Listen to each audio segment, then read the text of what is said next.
सवाल है लो क्या है? जवाब है लो एक है। सवाल है हम यहाँ क्यों इकट्ठा हुए हैं? जवाब है हम यहाँ हमारे अनंत रचयिता का ध्यान एवं उनसे प्रार्थना करने के लिए इकट्ठा हुए हैं। अब हम और हमारे गैलेक्टिक कन्फेडरेशन के सभी भाई बहन, मास्टर हीलर रेश, गार्जियन एंजल्स, काउंसिल मेंबर्स और पूरे ब्रह्मांड में जितने भी दिव्य सभ्यताएं हैं जो उस एक अनंत रचयिता के प्रेम और रोशनी में अपनी सेवाएं प्रदान करते हैं, उन सबको हम आज इस मेडिटेशन में शामिल होने के लिए निवेदन करते हैं और उन सब का आह्वान करते हैं। आज हम सब मिलकर जितने भी लोग आज मेडिटेशन कर रहे हैं उनको, उनके परिवार को और सभी सदस्यों को और वो सभी परिजनों को जिन्हें वो प्रोटेक्ट करना चाहते हैं, उन सबको हम अनंत रचयिता के प्रेम और रोशनी से शुद्ध करते हैं और उस सभी लोगों के आसपास और उनके घरों के आसपास उस अनंत रचयिता के प्रेम और रोशनी का एक बहुत बड़ा सुरक्षा घेरा बनाते हैं, जिसमें किसी भी प्रकार के विचार या व्यक्ति जो सिर्फ खुद की सेवा में कार्यरत हो, उन सभी व्यक्ति या विचारों को इस घेरे में आने से बिल्कुल प्रतिबंधित करते हैं, क्योंकि लो एक है। लॉ ऑफ वन यानी एक का कानून। रॉ ये बुक चैनलिंग है। इसमें दिए गए तथ्यों को या तो आप स्वीकार सकते हैं या नकार सकते हैं या फिर सिरे से खारिज कर सकते हैं। ये आपकी अपनी फ्री विल है जो अनंत रचयिता द्वारा हमें दी गई है। सत्र 32 27 फरवरी 1981। रा कहते हैं हम आपका अनंत रचयिता के प्रेम और प्रकाश में स्वागत करते हैं। अब हम संवाद शुरू करते हैं। डॉन कहते हैं जिम का प्रश्न है, कार्ला का शरीर अब उस रसायन को खाने के दुष्प्रभाव से ठीक होने की प्रक्रिया में है। वह समझ नहीं पा रही है कि वह एक ओपनिंग बना रही है। हम तीनों कैसे इस ओपनिंग के बारे में अधिक जागरूक हो सकते हैं जो हमारे कार्यों और विचारों में बन जाते हैं। इन सत्रों को करने के दौरान क्या हम निर्दोष रूप से नकारात्मक हमलों का शिकार हो सकते हैं? हम अपनी रक्षा के लिए क्या कर सकते हैं? क्या कोई अनुष्ठान या ध्यान जिसका हम उपयोग कर सकें? तो दोस्तों, यहाँ पर जहाँ तक मैं समझती हूँ ये साइकिक अटैक की बात कर रहे हैं कि इससे बचने के लिए हम क्या कर सकते हैं, ध्यान कर सकते हैं या कोई और इसका उपाय है जो हम कर सकें और हम इसके दुष्प्रभाव से या इन हमलों से बच सकें।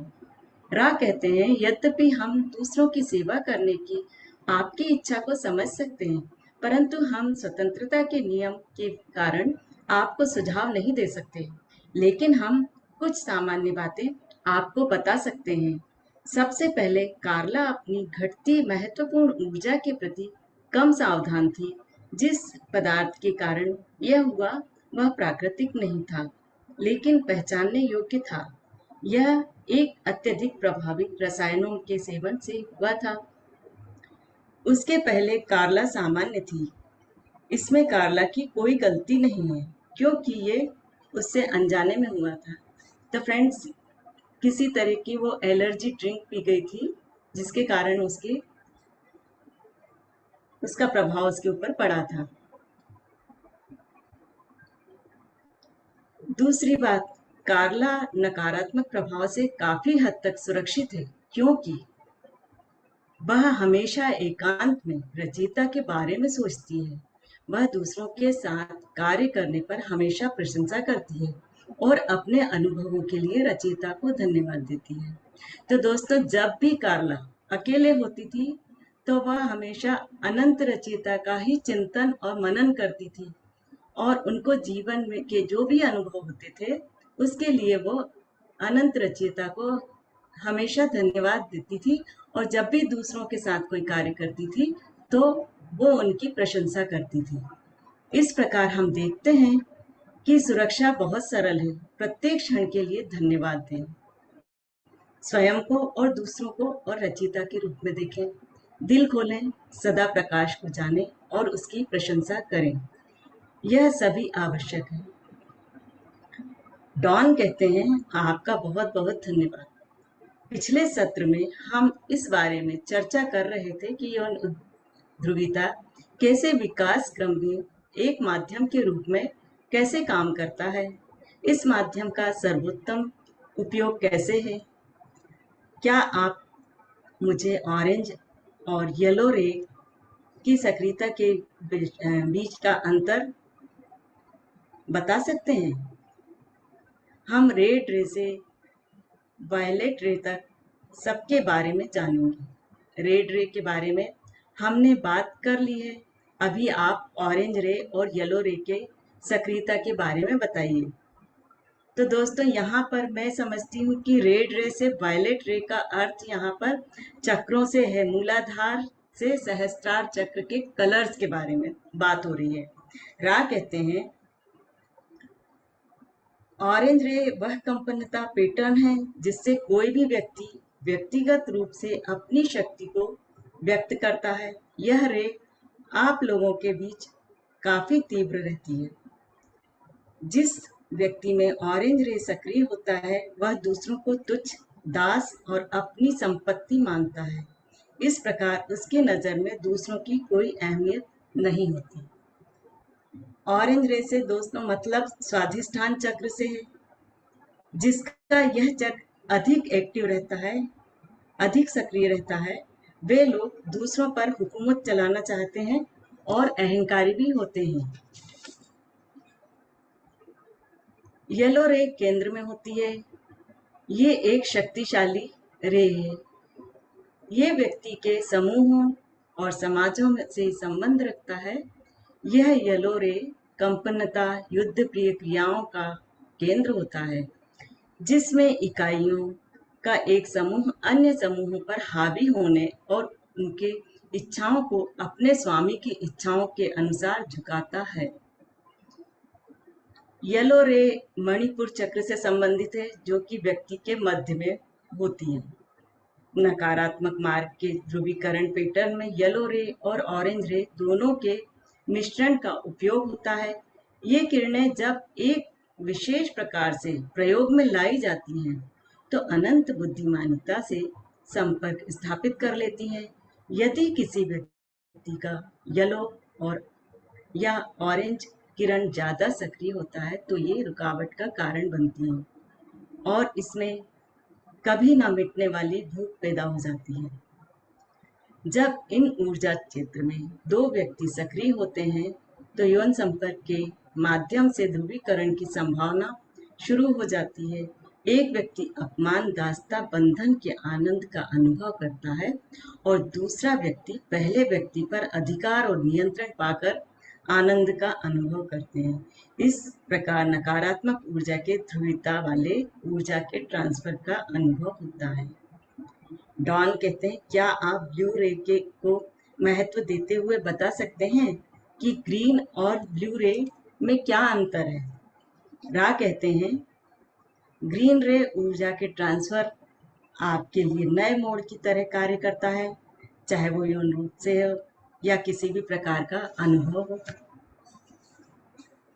इस प्रकार वह लेने के बजाय देना अधिक पसंद करता है। उसमें स्वीकृति अधिक आ जाती है।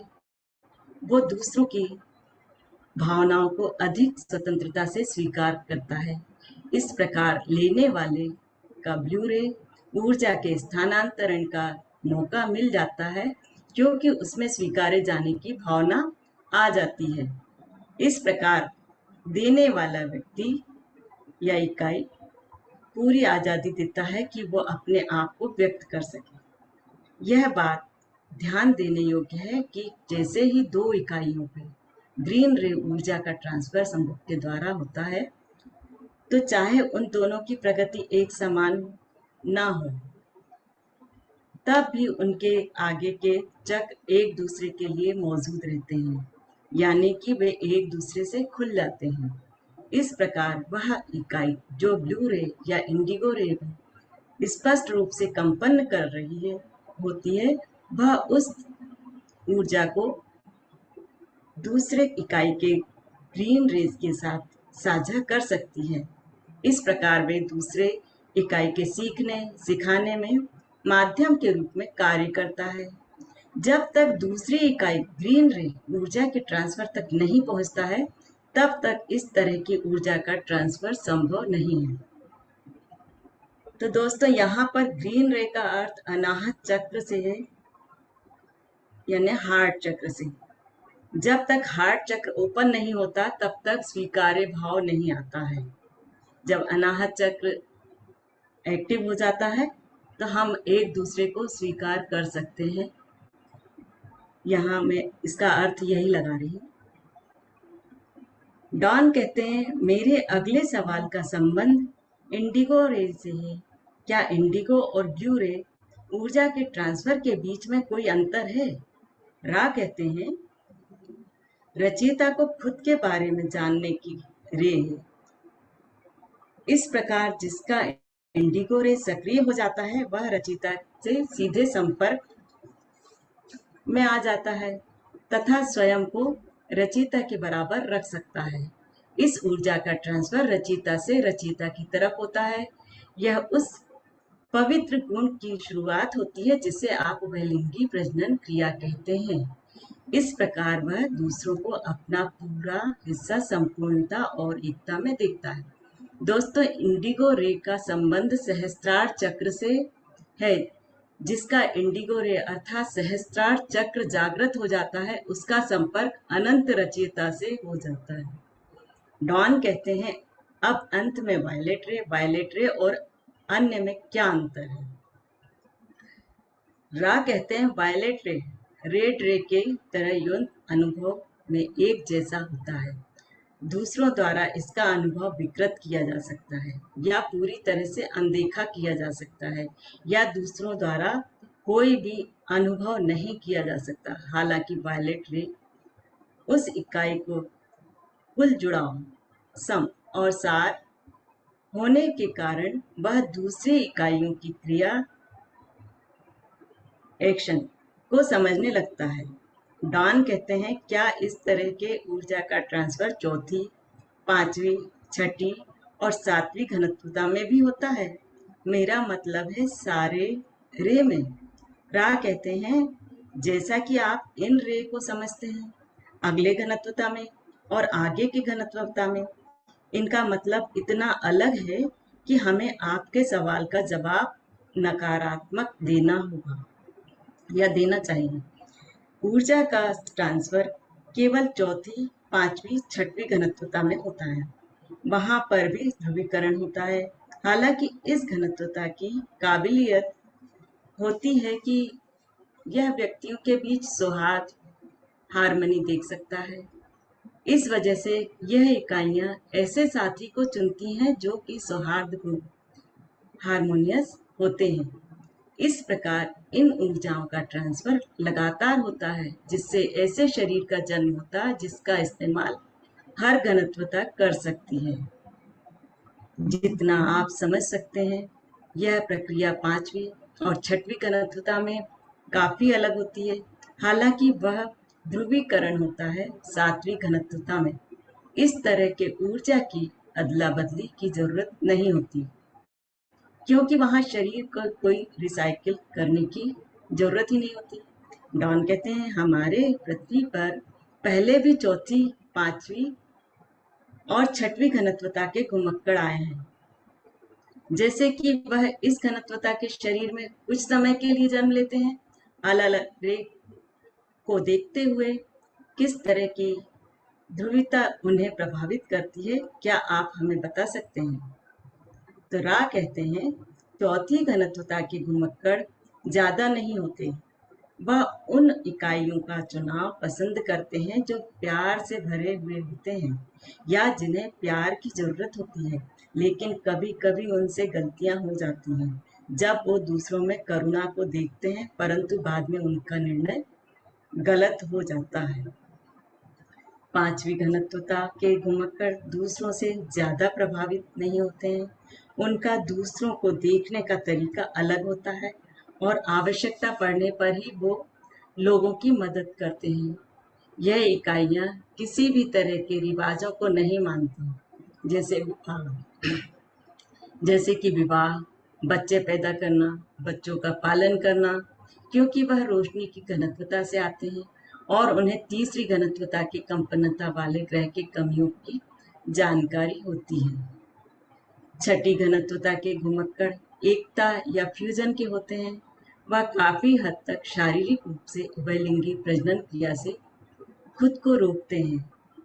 इसके बजाय वह ऐसे लोगों को खोजते हैं जिनके साथ यौन ऊर्जा का ट्रांसफर पूरी तरह से मिश्रित प्रकृति का हो, जहां तक तीसरी घनत्वता के मैनिफेस्टेशन में संभव है। तो डॉन पूछते हैं, क्या आप पूरी तरह से मिश्रित प्रकृति का थोड़ा और समझा सकते हैं? रा कहते हैं, यह पूरी रचना एक रचयिता की है। इस प्रकार रूप से किसी भी इकाई का विभाजन एक कृत्रिम विभाजन है, इसलिए सभी को यौन रूप से समान देखा जाता है। मन, शरीर और आत्मा, यह सभी एक इकाई के ध्रुवीयता के भाग होते हैं। इस कारण यौन मिश्रित देखा जाता है। इसमें संभोग हो सकता है, नहीं भी हो सकता है, जिसमें मन, शरीर और आत्मा का पूर्ण मिलन हो जाता है, जो कि लगातार होने वाले आनंद की तरह महसूस होता है। हम यह कह सकते हैं कि इन्हें दूसरों से मिलकर ही आनंद और खुशी प्राप्त होती है। डॉन कहते हैं, यानी कि जो घुमक्कड़ ऊंचे घनत्वता से तीसरी घनत्वता में आते हैं, उनका झुकाव अलग होने के कारण उन्हें दिक्कतें आती होंगी।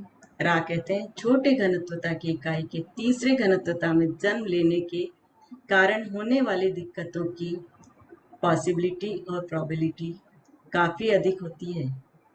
आप इसे इस प्रकार भी कह सकते हैं कि कोई दिक्कत हो, यह जरूरी नहीं है। यह हर इकाई के अलग अलग झुकाव उनकी परिस्थिति और स्थान पर निर्भर करता है। डॉन कहते हैं, क्या आप मुझे बता सकते हैं कि ये सारे अलग अलग रंग, मुझे ये सवाल पूछने में थोड़ी दिक्कत आ रही है। मेरे पास इसके लिए शब्द नहीं है। मैं यह पूछने की कोशिश कर रहा हूँ कि यह जो रंग की शुरुआत है, वह कैसे चेतना के अलग अलग स्तरों को दर्शाते हैं। मुझे नहीं पता, इतना आपको समझने के लिए काफी है। तो फ्रेंड्स, यहाँ पर जो स्वादिष्टान चक्र है, मूलाधार चक्र है, अनाहत चक्र है, जो सारे चक्र हैं उनके कलर्स हैं, जिसे रे कहा जा रहा है, उनके जब अलग अलग स्तरों पे अलग अलग चेतना का विस्तार होता है, उसके बारे में ये डॉन जानना चाहते हैं। रा कहते हैं, इतना हमें समझने के लिए काफी है। जो आपने सोचा है, यह बुद्धिमान लोगों को भी आसानी से समझ में आने वाला विषय नहीं है। इस कंपनता की प्रकृति ऐसी होती है कि यदि इसे गणित की भाषा में समझे तो यह सीधा या पतली सीढ़ी के जैसा है। इन सीढ़ियों की सीमा होती है। हर सीमा के अंदर कंपनता या रंग के अनंत ग्रेड होते हैं। हालांकि जैसे ही कोई इस सीमा तक पहुंचे, उसे इस सीमा को पार करने की कोशिश करनी चाहिए। यह रंग सामान्य रूप से आपके घनत्वता में सीमा के विभाजन को बताने की कोशिश करती है। वहाँ स्थान या समय की एनालॉजी भी है, जिसे एक बेहतर रंग के रूप में भी देखा जा सकता है। डॉन कहते हैं, धन्यवाद। क्या तीसरी घनत्वता में एक इकाई के लिए रंगों के पूरे बैंड में व्यापक रूप से भिन्न होना संभव है, या व्यक्ति एक रंग पर बहुत अधिक अच्छी तरह रहता है? रा कहते हैं, कृपया स्पष्टता के लिए पुनः दोहराएं। तो डॉन कहते हैं, मैं ग्रीन रे के बारे में पूछना चाह रहा हूँ कि जब हम ग्रीन रे से सक्रियता, एक्टिवेशन और ऊर्जा के ट्रांसफर के बारे में बात करते हैं, तो क्या यह ग्रीन रे के लिए संभव है कि वह व्यक्ति जिसका मूल रूप से ग्रीन रे सक्रिय है, वो दोनों तरफ के रे में ज्यादा या थोड़ी मात्रा में ऊर्जा की सक्रियता में बदलेगा? यानी क्या वह ऊपर नीचे होगा, या वह मूल रूप से ग्रीन रे में ही रहेगा? रा कहते हैं, हम आपके सवाल में नयापन देख रहे हैं। यह अस्पष्ट था क्योंकि हमें लगा कि हमने इस बारे में बात कर ली है। हमने जिस भाग के बारे में बात किया था वह यह है कि जिसका ग्रीन रे सक्रिय हो जाता है वह उन व्यक्तियों के प्रति ज्यादा संवेदनशील होते हैं जिनके ऑरेंज या येलो रे अधिक सक्रिय होते हैं, क्योंकि येलो और ऑरेंज रे जिनके सक्रिय होते हैं उनमें नियंत्रण की भावना ज्यादा होती है। यह नियंत्रण की भावना ज्यादातर येलो रे में होती है, लेकिन कभी कभी ऑरेंज रे में भी हो सकती है। नियंत्रण का डर, नियंत्रण की इच्छा, किसी के नियंत्रण में होने का डर, किसी से नियंत्रित होने की इच्छा, इन सारे कारणों से ग्रीन ऊर्जा ट्रांसफर निष्क्रिय हो सकती है, डीएक्टिवेट हो सकती है। नया मटेरियल यह है, जैसे कि ग्रीन रे सक्रिय हो जाता है उस इकाई में यह क्षमता आ जाती है कि वह तुरंत ब्लू रे को सक्रिय कर सकता है। उसे बस थोड़े कोशिश करने की जरूरत होती है। इंडिगो रे काफी अनुशासन और अभ्यास के माध्यम से खोला जा सकता है, जिसका एक बड़ा भाग है खुद को स्वीकार करना, न केवल एक ध्रुवीकृत या संतुलित व्यक्ति के रूप में बल्कि एक रचयिता के रूप में भी, जिसके पास अनंत योग्यता है।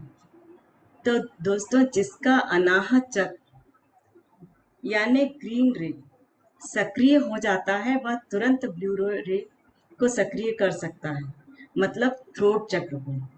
और आज्ञा चक्र दोनों का कलर ब्लू होता है, एक लाइट ब्लू और डार्क ब्लू, और आज्ञा चक्र जो है थोड़ा डार्क ब्लू होता है।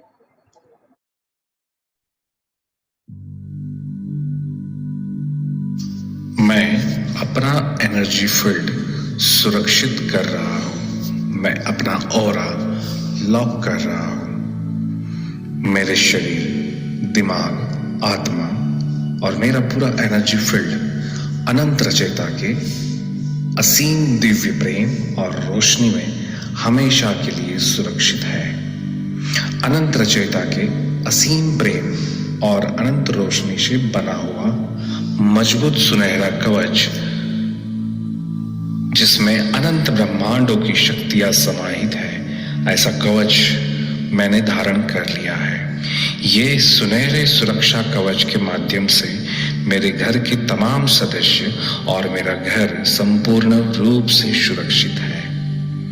जो अनंत रचयिता के प्रेम और प्रकाश में अपनी सेवाएं प्रदान करते हैं, ऐसे ब्रह्मांड की सभी दिव्य सभ्यताओं और मेरे सभी शुभ चिंतक जो मेरे लिए दिव्य प्रेम और शुद्ध पवित्र मन से जो मुझे आशीर्वाद देना चाहते हैं, वो तमाम दिव्य पवित्र चेतनाओं को मैं परमिशन देता हूँ कि जो मेरे साथ दिव्य रूप से कनेक्ट हो सके।